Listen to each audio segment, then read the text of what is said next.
Everybody, Six Figure Family, and welcome back to this video called How to Get Traffic from Google. Before we get straight into that, there's a few other parts that I want to talk about as to how to really think about this to make sure that it works, because I know that it's worked so well for me and so well for others, but sometimes you can get stuck and you can sometimes even get to that hopeless state when you're going like, does this stuff work? Whereas like there's so many humans on the planet and so much money on the planet, so there's enough clients out there who can pay you for things. And there is the internet, and people are searching for solutions to problems or ways to achieve their ambitions all the time. So obviously, it's completely doable. It can never be true that like marketing doesn't work, because marketing works every day. It's just that for some people, they're doing it in a way that doesn't work for them. So if you're happy for us to do this, before we get into the technical part, basically of how to get traffic, how to get leads from Google, check out this formula, because I really think that it's going to make a massive difference in your life, in the way that you coach and train and hypnotize your clients, in the way that you think and role model for yourself. It's the same thing that I like to think of to make sure that I'm doing my best.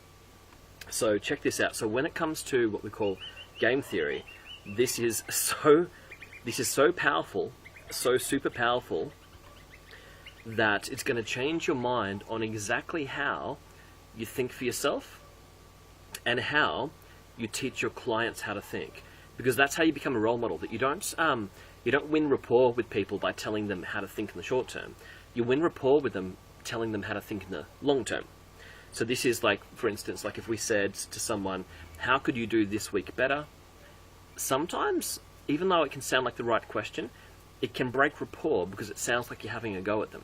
It sounds like that you're using up that little bit of leverage where they emotionally wanted to be praised, or they felt that everything was too hard. But when you challenge someone how to think outside of a 90-day period, as in that you talk to them about how they can think take a life philosophy for the rest of their lives. If ever you think back to like there's a teacher that you liked and they said something to you that stuck with you for life, or there's a book that you were reading, or like one of my clients recently just telling me that they're reading the Louise Hay books. There's these people that really have an impact on you because they talk about how to think. And so this is a model that I want you to use for yourself. I use it for me. My brother uses it for him. Like, this is stuff that we talk about to make sure that our business is going well, and to make sure that our students are going well, and to make sure that our students' clients are going well. So if you can think of, like, say, these are the 4 questions to ask yourself. These are the 4 areas where people's perspective on this entire game of life can get stuck. They could either, with the community, it's that, why am I doing this work? They need to come to this point of view, like where it says, make this work about serving other people. When we make this work about something bigger than ourselves, we find meaning, significance, and joy in our calling. So often, like when your client's stuck, or like when perhaps like you're doing the marketing stuff for yourself, or even like with me, that like I'm looking to expand my influence with my market, or looking to help my students to grow the business and to get them past somewhere where they're stuck, I'll talk about why that they are doing this work. And so when it comes to the community, like if someone feels like that they can't be bothered doing it for themselves, often they will do it when it comes to a higher calling or a more community-minded calling. Next is the strategy, as in like, how do you make this business work? And so it's basically, how do you make anything work? How do you help your client get off cigarettes? How do you help them with an addiction? How do you help them with a goal? Or how do you help yourself with a goal?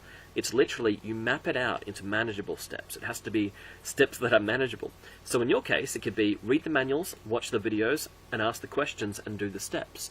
Some people won't be doing those steps, or they'll get overwhelmed. And there's some reasons that they're overwhelmed. And overwhelm is basically, it's an emotion. Overwhelm is not that they have too much to do. Overwhelm is a verb that they are performing in the moment. So they do overwhelm, or they stop doing overwhelm. Everything else is like a step. Awareness. So why do I never get around to the important stuff? So when people aren't aware of what drives them, they're not sure of how to change their own behavior. So they'll find that they'll say like, I agree with what you're saying, but why don't I ever do this? Like, why don't I ever, stop smoking? Why don't I ever change my diet? Why don't I ever, save money? Why don't I ever spend the time with the technology to figure it out so that it becomes easy in the future? It's like, know what drives you.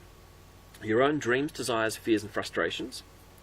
do the map, and then the 5 Fs, the fight, flight, food, family, and fornicate, the 5 F triggers. So these are things that in the moment create either a movement towards pleasure or a movement away from pain. So if it's fight, it's that they're trying to make progress in some way. If it's flight, they're trying to escape unharmed. The food, often freeze is another one that we talk about in there, where freeze is designed to basically create like another kind of safety, if that makes sense.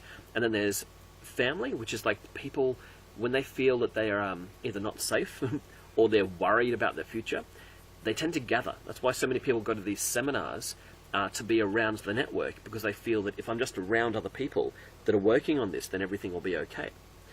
So when it comes to these triggers, instead of people always working out logically how am I going to make this work, often what they do is that they just sort of go to whatever feels best. And so there's like in what we call like with in game theory stuff, it's that there's system 1 thinking, which is like to think automatically and just to go with the habits, and system 2, which is to work things out logically. So if I was to give you this puzzle, which basically some people will answer one way and some people will answer another. Which way they answer depends on which system they're using. So if they're thinking just automatically, they'll give one answer. If they're thinking logically, they will discover the other answer. So we basically say that Mary's mother has 4 daughters and their names are April, May, June, and what? If somebody says July, then they're using system 1 of thinking. They're using automatic. They just go, oh, well, after April, May, June, July is next, isn't it?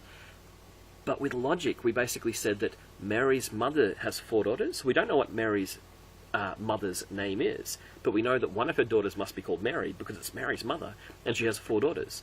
Then we say the other 3, which is April, May, June, and Mary. If that makes sense? So a lot of the time that people don't know what drives them, so they don't know how to shift their day around. They don't know how to move their rewards into a way that's actually going to motivate them to move, and we'll demonstrate this soon. And then the 4th one, perspective, as in like, is this work really urgent? So this is like something that people get stuck on, where they don't prioritize the right things. And so to get perspective, less than 4% of people ever make a meaningful career out of this work. Most people are building bad habits today that continue to harm their sales, or harms their business, or harms themselves with substance abuse over time.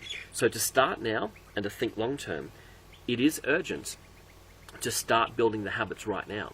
So people who don't have that perspective on like why it's so urgent to build a good habit right now, they'll twist the argument and they'll say, I don't have time to complete everything right now.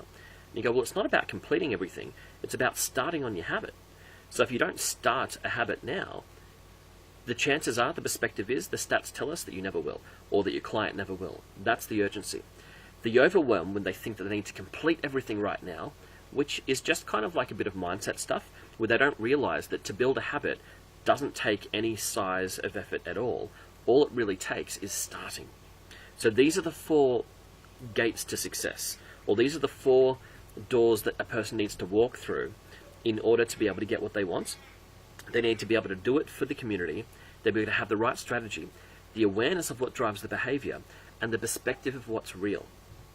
So this is the demonstration that's really going to blow your mind. So how do people make decisions as to whether or not they buy from you, or whether or not you're going to take action? This is literally how it works. So that you've got the conscious mind and the subconscious mind. So the conscious mind understands logical thought, but the problem is that logical thought is basically like what we're saying, system number 2, where people stop and work things out logically. It's actually rarely the case that people use logical thought to make their decisions, especially when it comes to avoidance behaviors, or when it comes to overwhelm, which is not very logical. Like, whereas like they're better off just like starting on one step than they are to just like avoid the whole lot until it spirals out of control, because they lack perspective. So using those 4 gates, I'm going to show you how decisions are made with that system 1 thinking. So if we basically divide the subconscious into several parts. So I hope that you're still with me with this, because like this is a model that you can teach to your clients and you can use in your own life, is to discover why are you taking action or not taking action, and how can you challenge yourself to do better. You know, like when I was saying that you don't challenge people to do just better this week, you challenge them to think differently for the rest of their lives, and that's how you become influential, and that's how you become a thought leader. So the first one we're looking at the top is that to divide this system up, we've got the top of the cross represents barriers or things that, like, where somebody needs to jump through a hurdle before they can get to the other side. And at the bottom, we're using this cross to represent things that are instant, where there are no barriers. They can just start right now. And then on the left, to basically say that this part represents pain, things that they don't like, things they want to get away from. And on the other side, greed or pleasure, things that they just want to have. So this is how people are making the decisions. So if you think of, like, say somebody's, they're wrong about something. They say, I know better, when they don't. So this person can lack perspective. So what they need is perspective about the long-term big picture. As in that, like, if they think, just for an example, if they think that, like, they can save money by putting 10% of the money away, but they're going to start in 15 years because they want to spend the whole next 15 years traveling the planet, and they think that, oh, why don't I just start, like, putting away for my savings later? We know that this is basically just flat out wrong. And so sometimes your clients will be flat out wrong. But there's a method where if you just argue with them, you know, like when I was saying that logically, if they're wrong, shouldn't they just agree with you when you just tell them that they're wrong? And logically they should, but they don't, and I'm going to show you how to make them agree with you. The next part is that they're alone, or they'll say that they, in a way, or through their behavior, they don't really care about others. That they may not be directly saying it, but they're demonstrating through their activities that they're not community-driven at that time, or they're not thinking through the community-driven gate. So it's time for them to care again about other people. It's, even if they've been hurt, even if they're kind of all focused on themselves at the moment, the reason that they can not care about others may not be that they're a bad person, but it may be that they've been hurt and they just don't see a path forward that's safe. And sometimes reminding them to think from a community-driven state of mind is enough to help them to change their mind. Because just arguing with them logically doesn't work, but by reminding them about these 4 gates is the 4 ways that you help a person to move through to the other side. The next one, painful, make the pain stop. So they've got an awareness, or perhaps like there's a lack of an awareness, that they need to understand what they don't want anymore. As in that they don't want to be broke anymore, or they don't want their business to be not working anymore. They don't want to be afraid of technology anymore. They don't want to have like a clinic that has no clients in it anymore, or they perhaps don't want to be fat anymore. They don't want to argue with their partner anymore. They don't want to have this low quality of life anymore. And so they know they're in pain, but by itself, just being in pain is not always, and often isn't, enough to make people make a decision to change. Because these 4 gates have to work together. And then the next one, the last one, the complicated, I don't know how to do it. So with this one, they need a strategy. They need it to be broken down into smaller steps. Now, have you ever heard of, like, perhaps whether it's Aikido or with martial arts, or when it comes to those physical fighting styles where they think about using the opponent's force against them? So if you basically, like even sumo wrestlers, what they'll do is sometimes they'll pivot. So then instead of just using force against force, like in an arm wrestle, they'll think about that if someone's charging at you, how can you throw them? As in, how can you take the forward force they're using and move them with their own force instead of having to use your force? And so this is what this is all about. If you want to help a person to move forward, to get unstuck, where they're stuck is inside this smaller circle, and where success is on the outside. So once they get to this bigger layer, they're free. So freedom, if you can go with me on this particular one, freedom is represented anywhere outside this small circle, not just from this side to here. It can be from this side to down here. Anywhere outside this small circle is where they're moving again and they're being successful at what they're doing again.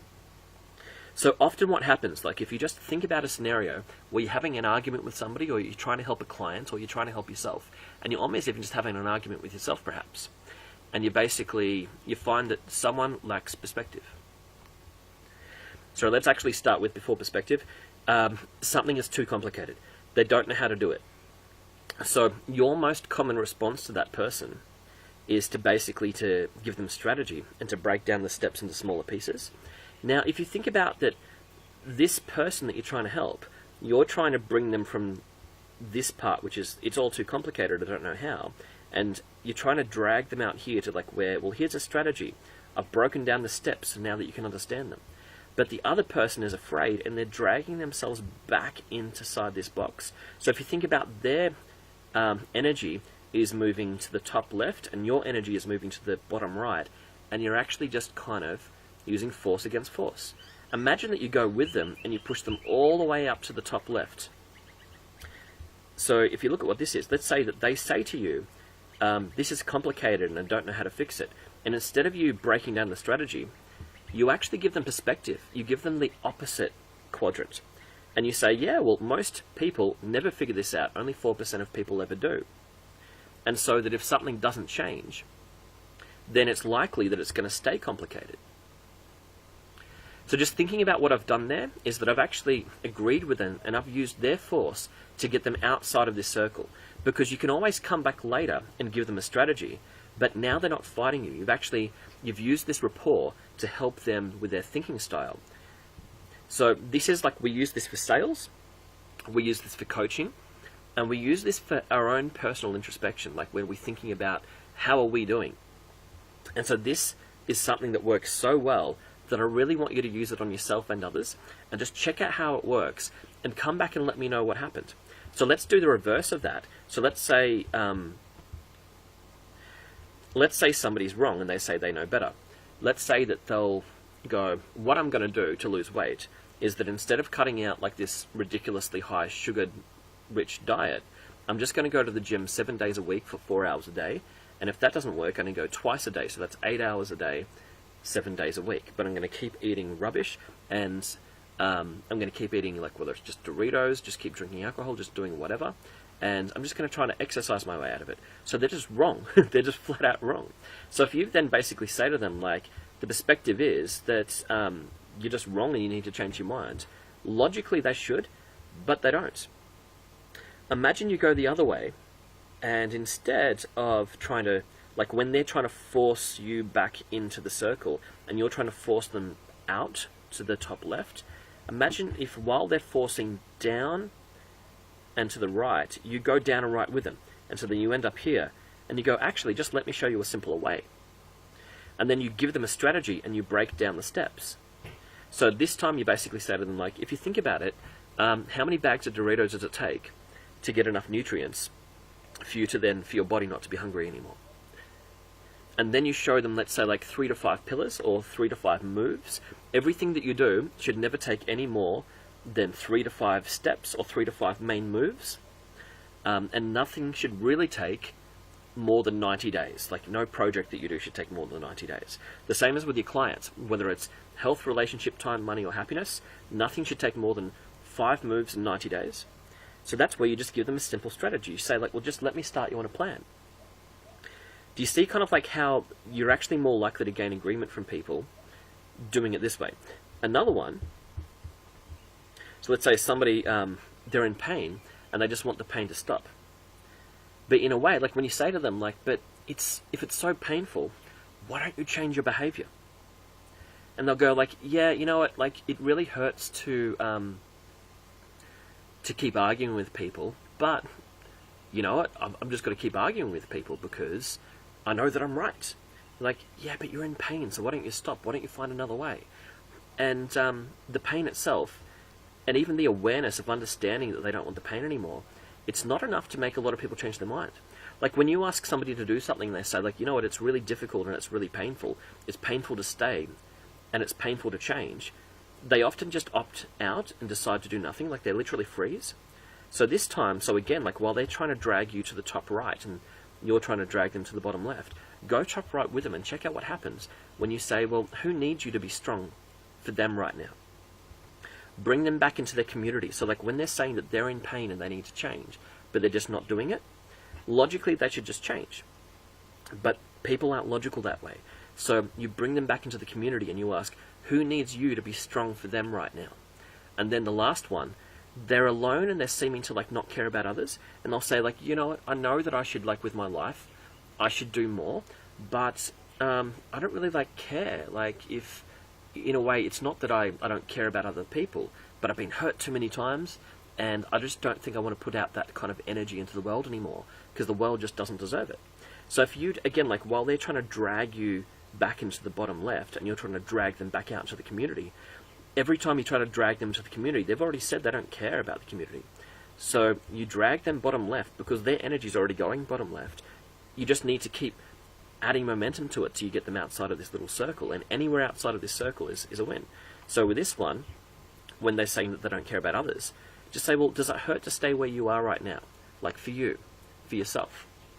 This, again, is much more likely to get a result out of the person and to make them actually make a decision. So that's how decisions are made.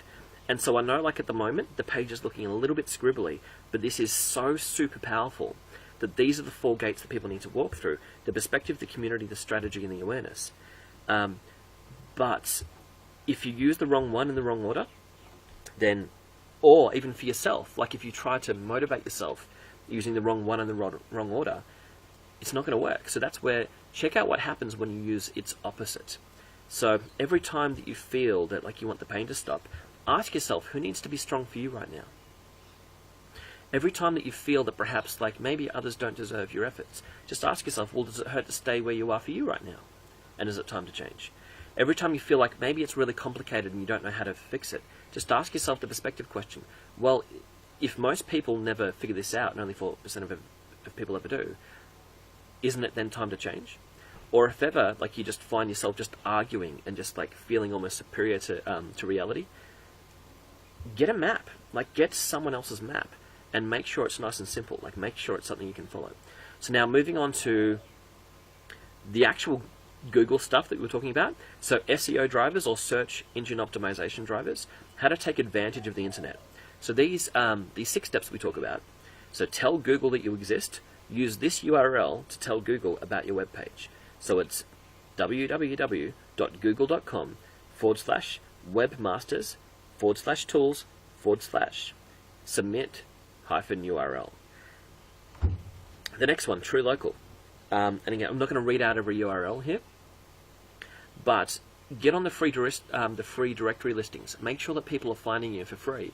If it adds just 2 or 3 new clients to you per month, and then another free directory listing just adds another 2 or 3 clients to you per month, and each client is worth 8 sessions and $200, then the 5 minutes it takes to do these things is so worth it. Number 3, Google Maps. Make sure that you're found on the maps, because this really is a multiplier as to how easily you can be found on the internet, because you want to give people as many ways to find you for the right reasons as possible.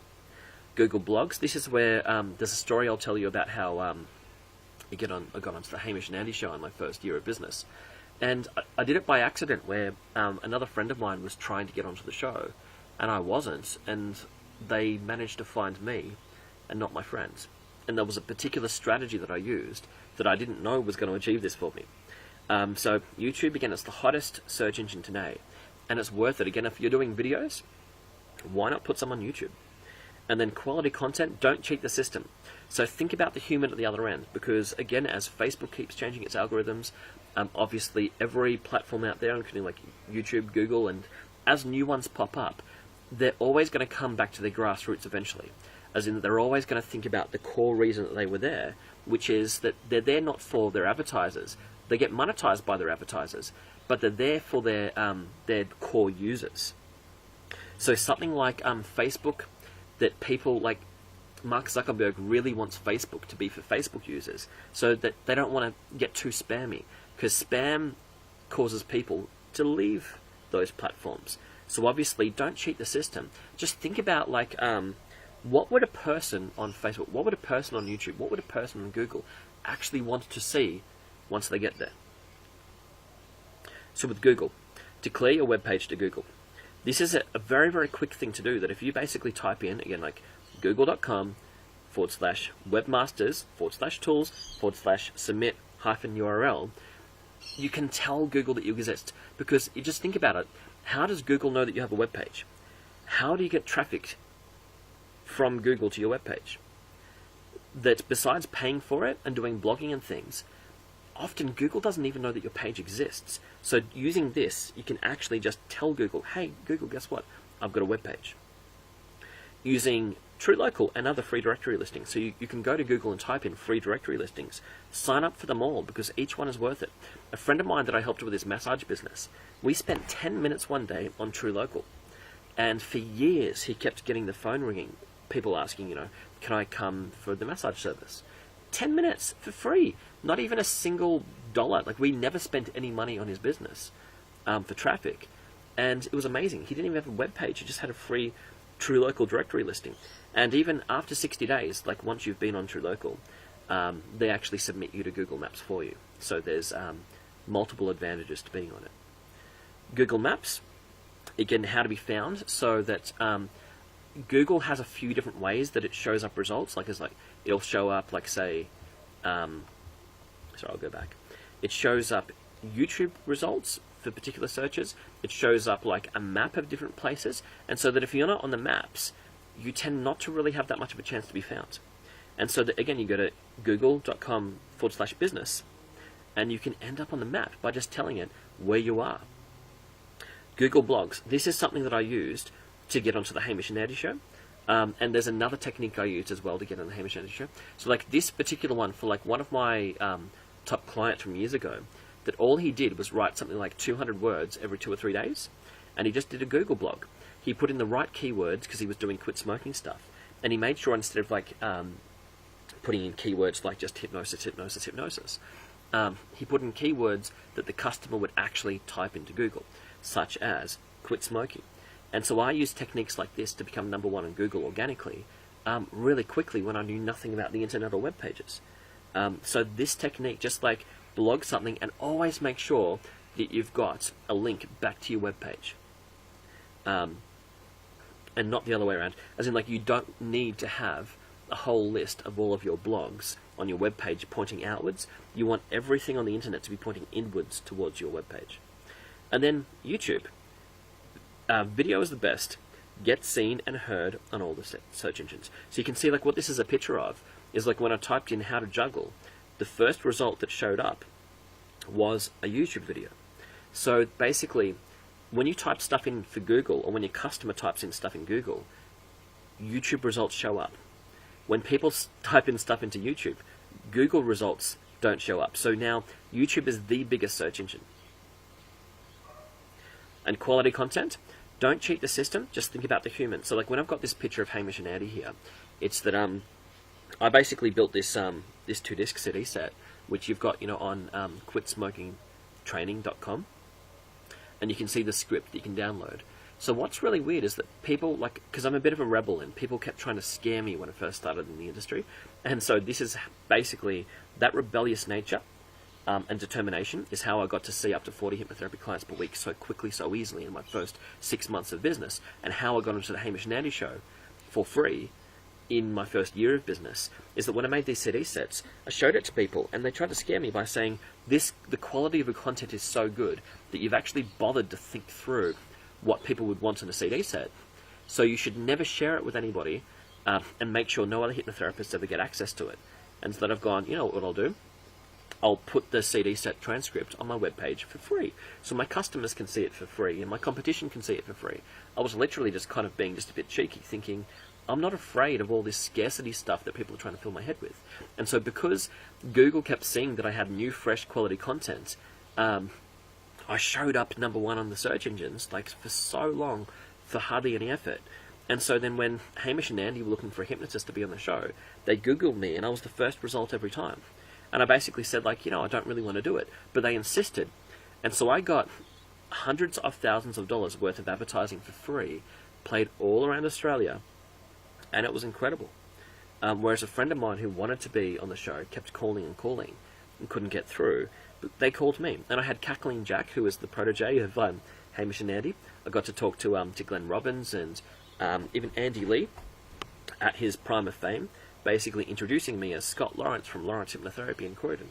So being generous is good. So when I say don't cheat the system and think about the human, really put some stuff out that people are going to love. Make it a blockbuster. And don't get overwhelmed by that statement, because again, it's just kind of worrying too much. have a go and trust in your own intelligence.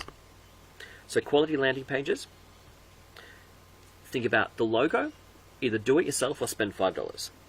Have a menu bar, which basically creates a safe border around your content. It gives people that real clinical feel instead of just like looking like an opt-in page. Especially when it comes to your offer page, people are looking for like a menu bar. A professional look and color scheme where basically light is good and dark is bad.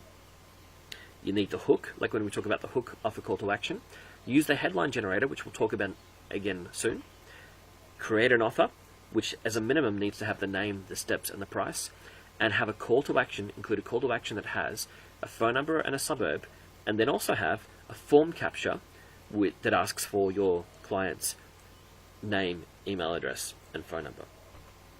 So with the logo, either do it yourself or spend $5. This is Fiverr.com. There are other places like this that basically do logo designs for you. Just tell them what you want. Make it something that is light, friendly, and professional. So with this, the menu bar, you can see that this is my web page that I've used. Again, like it doesn't look amazing, but it works so well that even my first few years, like just doing 2K every week consistently off this web page, even there being other hypnotherapists that looked at it and they just didn't understand why I was converting so well. And they've gone, your web page looks old. I'm like, yeah, but it's working. How much are you making per week? And they'll be like, well, nothing. And I'm like, well, my page is doing 2K a week. It's doing all right.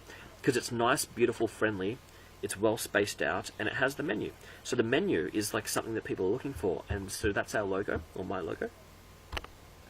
Professional look, color scheme, light is bad and dark, light is good and dark is bad. So this is just an example of what a lot of people, like what I see people doing. This is such a dark color scheme that it tends to, like, whether or not this lady is successful or not, it's not a commentary on that. I just picked the picture just to say that in my experience what I've found is that you should not be using that color, and especially not with that, black text on nearly blackish purple background. It just doesn't look great. You need to, like, if you want people to come and buy from you, if you want them to convert, your web page needs to not look the same as porn colors on a porn web page that's full of viruses. The hook, the headline generator. So again, like this is an example. Often, a lot of these are ebook examples. But I'm just going to go back a few slides where you can see that my headline of what's your excuse is actually quite short. So the point of using this headline generator is to think through a longer headline that you can shorten later. So to do the work where you've got at least 6 different examples here, so you can come up with at least 6 different examples of your own headline where you start with a number, an adverb, an outcome promise, an objective, an emotional hook, a time frame, and an objection. So one that one of my clients uses is something that basically just says, quit smoking in 90 days. Quit smoking in 90 minutes. And so if you think about it like, so I'm going to go back to my webpage. If his basically there-ish says, quit smoking in 90 minutes, it's a pretty good hook. Next is the offer, where you've got to talk about the program. And this is an example of mine, so pause the video if you want to read it, or go to lawrencehypnotherapy.com and you can read what my offer is. And then have a call to action as well with a form capture like this, where people can put in their name, phone, and email. And you can see that where it says, how long have you smoked for? It's pre-populated. A lot of people on this part it'll just say message. And then people then have to type in a message. And people won't, they're lazy, they just won't do it. And then my click here button, it doesn't say submit, which is like the standard one that comes basically default. We changed it, so where it just says click here. You're halfway there, up here, name, phone, email address, how long have you smoked for. People delete the amount of years that aren't applicable to them. They keep the rest of the message and they press click here. And we get just so much business, it's crazy. So context. Think through how your client sees you. What to say, how to think from your client's point of view. Paragraphing, not too big and not too small. Most important words first, keywords create impact. Phrase positively, the brain is sensory. Don't waffle on, every word counts, and squint and see, does your page look great or not? So what to say, how to think from your client's point of view. So this is another diagram I'd like you to think through. So at the top, if we think of you, the bottom we think of them, the left context, and the right confusing. So basically, the top left, which is to give good context but talking about yourself, it's okay-ish at some points. qualifications or results where appropriate. So you don't just babble on about yourself, you make sure that you're coming from their point of view as much as possible. So to talk about you in a confusing way, fluffy self-promotion, slabs of text which is just about yourself, like going, I studied hypnotherapy and this and that, and I discovered these things and I believe these things. No one cares. It's not an offer. It's not about them. It's not doing the PASPA, which reads their mind. The PASPA, again, if you don't... sorry, I've misspelled that. It's P-A-S-P-A for problem, aggravate, solve, prove, and then the ER is meant to be an A for action. So you talk about the problem they can be experiencing, you expand on the problem they're experiencing, you solve it, and you tell them, like, this is the offer. You can give proof or testimonials, and then the A, give them a call to action. And name, steps, and price as a minimum. So this is good, and then bad, about them, and it's confusing. It's hard to follow if it's confusing. So anything on the confusing side, get someone else to read it and ask them if they understand what you did, what you wrote. So paragraphing, not too big, not too small. So there's two ways I've seen people stuff up paragraphing, where they underparagraph, so the entire thing is a big, giant, massive slab of text that's not broken up, not easy for the eye to follow. They don't have, like, again, like a headline at the top of pretty much each paragraph where you can see what is the cost of not quitting. You don't have to read all that to know what the paragraph's about. Another way I've seen people stuff it up is where they over-paragraph and they have 50 million different paragraphs which are just like 3 words long. So the paragraphing has lost its effectiveness because people see too many paragraphs. So you don't want them to have too many paragraphs, and you don't want to have too large of paragraphs. So paragraphing is to break the entire thing up so it looks easy to read. Most important words first. So keywords create impact. So so this is like a funny example or amusing example versus quit smoking in 90 minutes, which is a brilliant headline. So this one is a big tongue twister. So our program offers a variation of many previously utilized industry techniques to create the optimum cooperative relationship structure to synergize therapeutic treatment on cessation of inhalation of toxic substances of habitual or chemical reliant nature. So yes, like if you're going, oh, you lost me in that paragraph, that's the point. It's a paragraph which is designed to lose people. It's a bad paragraph versus this headline, which is quit smoking in 90 minutes. So keywords create impact, like quit smoking in 90 minutes. People understand what that is. So when people like waffle on, it's not so good. Phrase positively because the brain is sensory. So you don't say things like, if our program doesn't work, you get to come back. You basically say things like, our program works great, we have a brilliant success rate, and we allow you to come back if needed. So that's where we haven't said, if the program fails for you. Like, don't say things like that. It puts a bad picture in their head. So again, an example I like to use is like, if there's a 5-year-old girl and it's really late at night and it's time for bed, you tuck her in and you kind of go, good night, sweet dreams. We'll see you in the morning. That's nice, that's lovely. Versus saying to her, don't have those nightmares that make you wet the bed. You know, the zombies and the vampires that are really dangerous and aggressive, because the second that vampire gets its teeth in your neck and there's all that blood, then it's game over. You're going to be dead and it's so painful. You should be scared. But don't worry about it. Just don't think about it. Like, that's a horrible thing to say. Even though you've said don't think about it, you've still used the sensory. So don't describe anything that you don't want them to be thinking about. Like, you've probably seen on comedies, like relationship comedies and drama comedies, where people basically, the guy's trying to go on a date with a girl, and he keeps waffling on about how, oh, I'm not a dangerous guy. Oh, no, now you're probably thinking I'm a dangerous guy. And also, I'm not a stalker. Oh, no, why did I say the word stalker? Well, obviously, and if I was one, I wouldn't stalk you. And you're thinking about, like, with the guy, why doesn't he just shut up? Because he's digging a bigger and bigger hole for himself. Like where they say, if you find yourself in a hole, stop digging. So phrase positively. Use nice picture, sounds, and feeling words. Taste and smell words. So when that guy goes on the date with a girl, he should be saying, yeah, I am happy to be in this date. It's fantastic to meet you. If you want to know about me, I'm building this house deposit because I'm wanting to move closer to the beach so I can surf. I love that. I like music. You just tell them nice things. You can say, I love the beach. I like to hike every now and then. And that's me. What about you? So use nice picture, sound, feeling words. Don't say things that are going to potentially scare your clients on your webpage.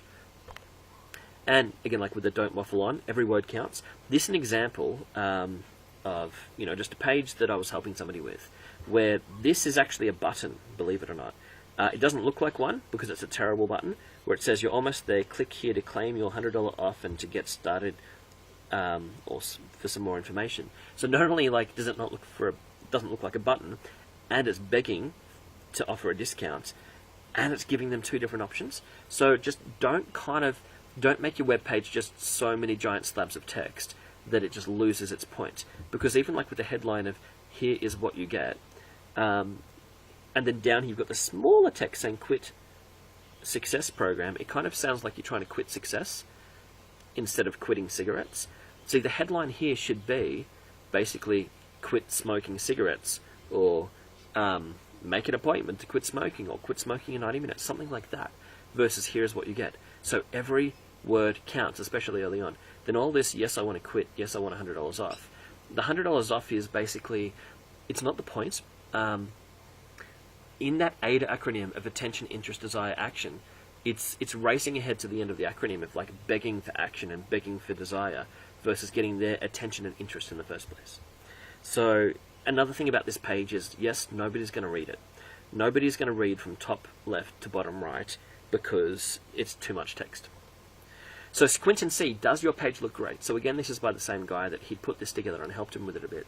But what had happened is that all of these kind of pictures are just sort of thrown in there. There's no particular thought for design, and that was the problem with it. Like the reason, like, he told me that he'd spent thousands of dollars on traffic, and no one had bought from him. And I'm like, is there a program offer in there somewhere? Like the first thing it looks like you want me to do is like watch somebody else's YouTube video that you've chucked in, and then I don't know what all this other stuff is. Like, why is that there? Why is that? What's all this stuff? Why is it there? It's not the hook. It's not the hook off a call to action. So thanks again for watching. This is going to be an amazing year. This is my again, like first one for the year that I'm putting out with you guys. I love doing it. This is like one of my favorite activities that I do in a week, is working on these webinars with you guys and basically teaching, breaking it down, and showing you exactly how to get the results. But also coming back to the game theory. Let's go back to it. Remember this. Remember this map, because this is massive and it has helped me so much, and others in different ways, but I've never brought the whole diagram like this together before. So it's off research, it's off so many different things. But try, when people lack perspective, give them strategy. When people lack community, give them awareness of their pain. When people lack awareness of their pain, talk to them about the community. When people lack strategy, give them perspective, instead of trying to basically just force down the throat logically what you think that they are lacking. Anyway, it's been a pleasure. Thank you again. I'll talk to you soon.